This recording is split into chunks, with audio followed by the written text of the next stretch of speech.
Hello friends, मैं आपका mentor के सिंह और आज हम अपने KVS SST की तैयारी करेंगे। और SST के लिए जब मैंने सोचा था, एक 2 दिन से आपके पास वीडियो यहाँ इसलिए नहीं आ रही थी क्योंकि मैं आपके लिए इन सब के क्वेश्चनों की तैयारी कर रहा था, यानी कि जिससे आपको इसमें इम्पोर्टेंट जो चीज़ें हैं वो देखने के लिए मिल सकें।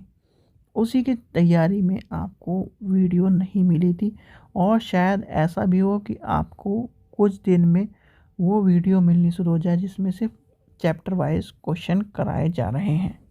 ठीक है, तो अभी चलते हैं हम आज अपने चैप्टर की तरफ। तो SST का जो लेसन नंबर यानी कि क्लास 7 लेसन नंबर 5 देखते हैं। क्या चैप्टर है? जल।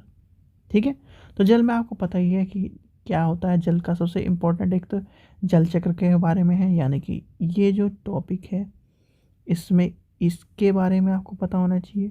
ठीक है, जो इम्पोर्टेंट होता है। तो चलिए सबसे पहले लेके चलते हैं। इम्पोर्टेंट जो टॉपिक है वो है थलशाला। थलशाला क्या होती है? ये है छोटे घर के पौधों या पौधे रखने का कृत्रिम यानी कि आर्टिफिशियल आहार होता है। और क्या दे रखा है, जैसे आपने यहाँ भी देखा, ये जितने भी शब्दावली हैं उनको ध्यान रखना, उनसे भी क्वेश्चन पूछे जाते हैं। तो ये आपको पढ़ लिया आपने। फिर आता है जल का चक्र। जल चक्र में आपको पता ही है भाई, ये पानी है आपका, वाष्प करके उड़ा, ठीक है, बादल बने और बादल बन के फिर वर्षा हुई और फिर दोबारा चला गया कहाँ? पानी जहाँ से उड़ा था यानी कि समुद्र में, फिर वापस चला गया। तो ये दो चीज़ इम्पोर्टेंट हैं। ये चार्ट है यानी कि मैप्स है, ये इतना इम्पोर्टेंट नहीं है। चलिए, फिर आता है ये लवण्य। देखिए, ठीक है, चलिए अब आगे चलते हैं। दो चीज़ आपको इम्पोर्टेंट मिले, क्या आप जानते हैं? तो इसमें आपको बताया गया लवण्य यानी कि क्या बताया गया है, यहाँ पर बताया गया है 100 यानी कि 1000 ग्राम जल में कितनी है? 35% यानी 35 भाग प्रति 1000 ग्राम। तो इसका ध्यान रखना, ये क्वेश्चन पूछा गया क्वेश्चन है और ये भी क्वेश्चन पूछा गया है। तो कहाँ पर है मृत सागर? कहाँ है? इजराइल में मृत सागर 300 ग्राम प्रति लीटर यानी कि 1 लीटर में 340 ग्राम क्या मिलता है? उसमें नमक मिलता है। तो ये आपको दोनों क्वेश्चन, इसलिए मैंने आपको बुक खोल के समझाने की कोशिश करी है। चलिए आगे चलते हैं। जो इम्पोर्टेंट है वही आपको बताया जा रहा है। ठीक है, फिर आता है महासागरीय परिसंरचनाएं यानी कि महासागरीय, आपको पता है 22 मार्च को जल दिवस मनाया जाता है। ये क्वेश्चन पूछा जाता है। तो 22 मार्च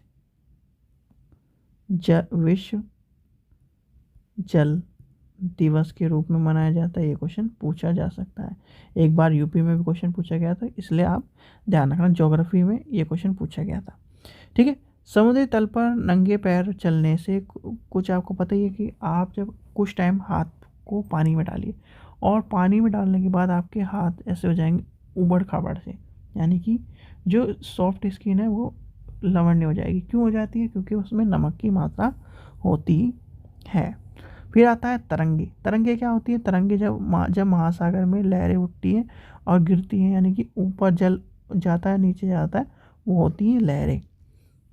नेक्स्ट क्वेश्चन जाता है सुनामी। क्वेश्चन आता है सुनामी से आपसे कोई क्वेश्चन पूछे सुनामी क्या है? तो सुनामी भाई, जब परमाणु स्वरूप यानी कि जब आपके जो सागर है, महासागर है, उसमें 15 मीटर से ऊंची लहरें, विशाल तरंगे उठती हैं, तो वो क्या कहलाती है? सुनामी कहलाती है। सुनामी के जो शाब्दिक अर्थ है वो कहाँ से लिया गया है?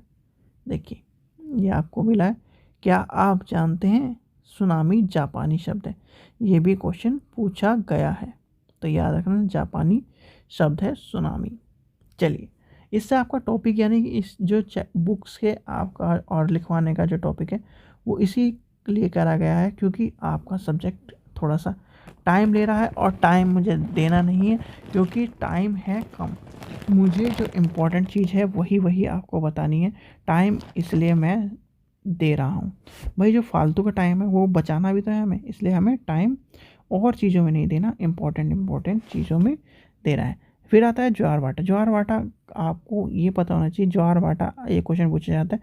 ज्वार भाटा क्या होता है? दिन में 2 बार नियमित महासागरों में जल की का जो उठने वाली या और गिरने वाली ज्वार भाटा कहलाता है। और ज्वार भाटा आता कब है?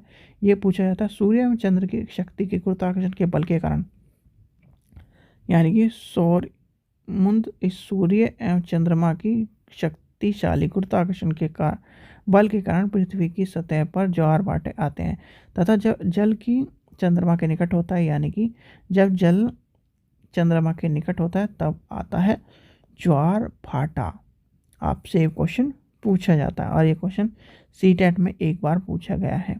ठीक है, तो उस समय चंद्रमा के गुरुत्वाकर्षण बल में जल की अभिसरण होती है जिसके कारण ज्वार उच्च ज्वार भाटा होता है। पूर्णिमा और अमावस्या के दिन सूर्य चंद्रमा व सूर्य के तीनों के एक सीध में होने के कारण इस समय सबसे ऊंचा ज्वार भाटा आता है। तो आपसे क्वेश्चन पूछा जाता है कब आता है?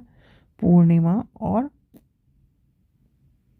अमावस्या। ठीक है बच्चों, ये क्वेश्चन इसमें इम्पोर्टेंट था।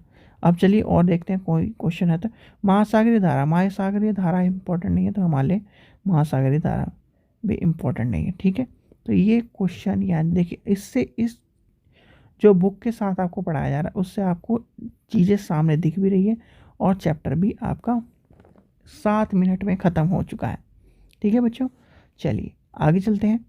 आपको ये सारा चैप्टर समझा दिया गया है। इसमें 22 तारीख वाली इंपॉर्टेंट चीज़ों का ध्यान रखना, ये इंपॉर्टेंट है। महासागरीय ज्वार भाटा कब आता है वो आपसे पूछा जाता है। ठीक है बच्चों, आशा करता हूँ आपको वीडियो पसंद आए। वीडियो पसंद आए तो लाइक करें, चैनल को सब्सक्राइब करें, वीडियो को ज़्यादा से ज़्यादा शेयर करें। Thank you.